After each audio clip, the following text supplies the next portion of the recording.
spectacle. She quietly said that it was truly incredibly beautiful here, and excitement rang in her voice. Naro. He admitted that the city was really beautiful, and that he was lucky to get the chance to see it. She was struck that they were let through so easily, although she expected stricter checks and a lot of difficulties. Noah nodded in response to her observation, and thanked for the entry permit they received from Loris. His thoughts whirled around one thing. He had finally reached there, where somewhere in this city the author of the letter was hiding the puppeteer who knew his secret. She smiled and noted, the city had not changed at all since she once knew it. Kukua asked if that meant Cuckoo had been here before, and upon hearing her affirmative answer, recorded it. She said that she had previously made pilgrimages to the holy city, and that for her it was almost like a second home. She expressed hope that Cuckoo would meet her close friend Lav-chan again right here, in these places. She confirmed that she really wanted to see Lav-chan again, and her face immediately lit up with anticipation. She shifted her gaze and said that the city shines from the streets to the very walls, as if everything around was covered with a blessed glow. With a joyful smile, she declared that she would leave a mark in this city. Noroa could not help but think that this was exactly what she meant, and silently listened to her next words. Sam, Svei, and Jojo suddenly ran into an obstacle. Noroya, stunned, froze and stared at them, trying to understand what had happened. Jojo maliciously declared that some person who blocked her way dared to stand in her path, and none other than Owen. Noah caught a strange feeling and immediately understood. There is an invisible wall on the road that does not allow passage further. Kukoo might. Cuckoo confirmed, this is a barrier, and explained that this is exactly how order and security are maintained here. Noroya pronounced the word barrier with surprise and froze in thought, wondering why it was installed right here. He clarified that the city was divided into separate sections, and each required its own access level for entry. Noroya recalled, the basic access level was called G, and he immediately realized with such a status most places remain inaccessible. Almost every place had signs indicating the access level, and each room could be blocked by a barrier. He revealed why they were let into the city so easily and felt relief. This explained almost everything. It becomes clear, when such a security system is in place, any criminal who manages to get inside will not be able to move freely. Juju reminded them, in its 700 years of existence, this city has never experienced a serious invasion, and it was proud of that. Cuckoo cut off the history lesson and sharply demanded a tour of the restaurants. She wanted to get closer acquainted with the culinary side of the city. Cuckoo disap. He disappointed her by informing, the access level to the entertainment district is E, and right now it is impossible to get there. Noroa announced, Noroa must draw her katana because she is going to break through the barrier on her own. Iowa rejected this plan and ordered them to look for territories accessible with their current clearance level. Ramens www.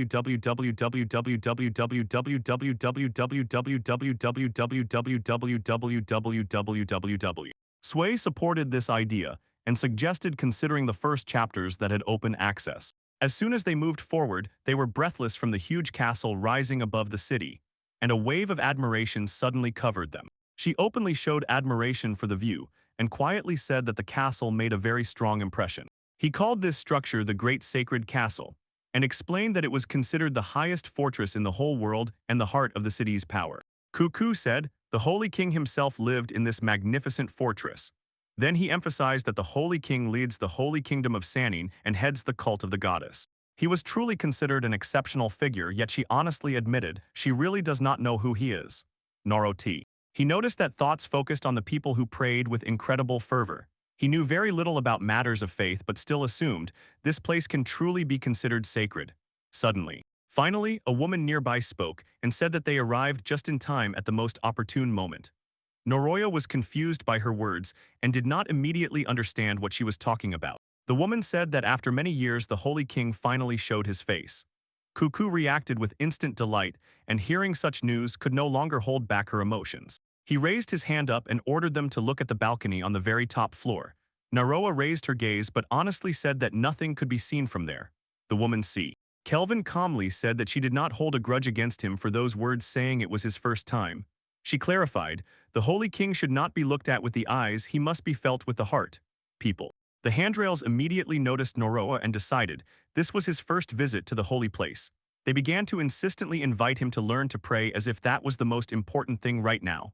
Noroya tried to refuse, but the people gladly did not let him leave the place and kept saying that he would soon understand the greatness of the Holy King. Noroya's anxiety filled his thoughts, and he honestly admitted to himself these people were already starting to scare him. He turned to Cuckoo and asked her to help. Cuckoo, instead of supporting, only remarked, they say prayer can also help in marriage. The words clung to Noroya's head like a heavy burden. He remembered how deeply religious Cuckoo was. Ram had already started praying, writing down her wishes about money and food to herself. Then she also decided to pray and asked her master to pet her. She voiced her request and begged the Lord to awaken in the master an interest in little girls. Despair. Piercing thoughts hung in Noroya's head. He could not understand what exactly they desired in their prayers. And yet he decided to try praying himself, even though he did not imagine how to do it correctly. Kava focused on what was happening, realized that this was a good chance, and decided at least to follow how others acted. He began his. He read a prayer begging for peace to reign in the world, and then moved on to his own wishes. He ran through his wishes in his head. He wanted his beautiful things to become his girlfriend and promised to become her admirer in return. He also Once he dreamed of Mercy of SSS rank, namely adamant armor that looked as if a kitchen apron had been thrown over it. Juju note. She noticed the state he was in and addressed him, but Noroya wanted to prolong his prayer for a moment. Noroya suddenly found himself surrounded by inquisitors. Their presence was quite obvious. He asked whether it was really Nara or Rita before him and received confirmation. These were inquisitors from the holy city. They gave an order. He ordered no one to interfere and commanded him to stand up and go with them. Noroya was overwhelmed by a wave of confusion. He could not comprehend what all these words meant. He was sure in the city he had not managed to use any cursive instrument. Suddenly a thought flashed through his mind. The legend of the ghost might have already surfaced, and this caused him a strong, sudden anxiety. Suddenly a girl appeared. She stood between the interrogators and stopped them, apologizing for the interruption. She declared that she had come to take him with her. Noah instantly recognized Harriet was the same missing girl from Raven Yard. The girl Tr. She thanked him for his help and said she understood. He had many questions, she promised. They promised to talk later, but now he needed to report at the castle. He explained that this was by no means surprising. He had already received an invitation. And now, finally, only the girl spoke. He was awaited not only by his majesty but also by the puppet master himself. After an exhausting journey, they finally reached the sacred city. But as soon as they stepped onto the cobblestones, they barely had time to think about checking into the hotel. Suddenly, inquisitors stopped them right during their walk. And now, their path did not lead to peace, it led directly to the very heart of the capital, to the majestic and mysterious sacred castle. His thoughts were swept into chaos, yet he still could not believe the Holy King was actually the one pulling the strings. The girl was. Her appearance was slightly delayed. She introduced herself as Mimo Milnes, head of the Inquisition. Noroya froze. He did not expect the leader to be such a child. Zhao exclaimed in confusion. They had previously thought she was lost. But Mimo sharply denied it, saying she was never lost, and also emphasized that she had already grown up. Although his thoughts were tangled and jumping, he had stubbornly believed before that the girl was the daughter of some noble family. But now he realized that was not so. She held colossal power in her hands and wielded enormous influence. Mimo's Mimo said that initially the plan was to make Noroya an honored guest. Those words stunned Noroya. He had never even thought he could be received like that. Mimo Khan. He confirmed that was exactly why they sent him that mysterious invitation message. She explained that the Holy King adored games and had often sent people through special trials. According to her, the suspicious and strange invitation was also one of those moves. She admitted